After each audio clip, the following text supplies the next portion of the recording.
Paglabas namin ng editor's house, nagsasabi sa akin si Jowa na naaawa daw siya kay Papi. Ako naman, ang sabi ko, tama na. Maawa ka naman sa sarili mo. Si Jowa pa naman, pagka umiiyak, sumusuka.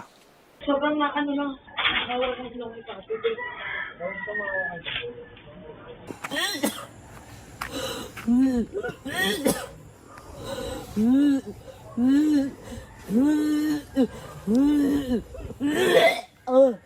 Pagkalabas nila Tony, sabi ko kay Papi, Papi, mauna ka na. Kayong dalawa ni Harvey umuwi na kayo, magpahinga ka na. Ako nang bahala dito. Hinayaan ko silang lumabas na. Akala ko nakalabas na si Tony para sila Papi humiwalay na rin. Umuwi muna sila ng kanya-kanya nilang bahay at magpahinga dahil parehas silang buntis para wala nang magtatama.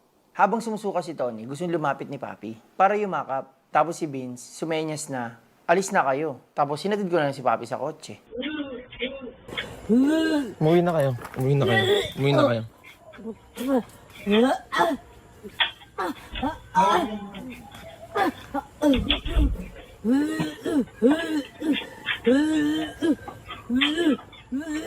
Bumalik nun sa akin si Harvey at sinabi niya sa akin na sumama daw yung loob ni Papi kasi sumenyas ako ng umuwi na kayo.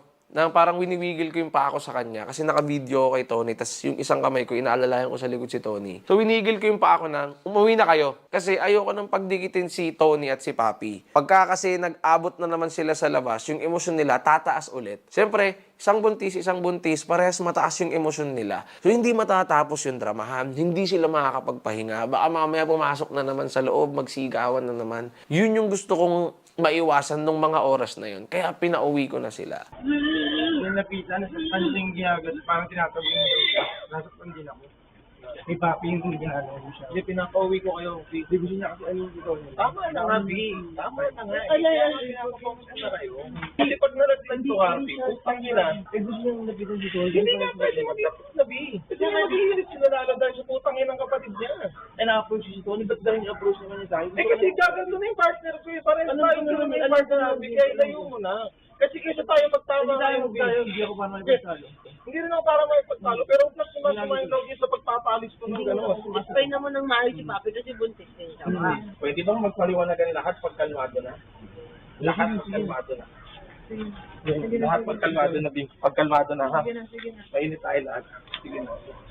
Sinabi ko kay Harvey na, V, masama yung loob ni Papi sa akin. Iniisip mo yung nararamdaman lang din ng partner mo. Iniisip ko yung nararamdaman din ng partner ko.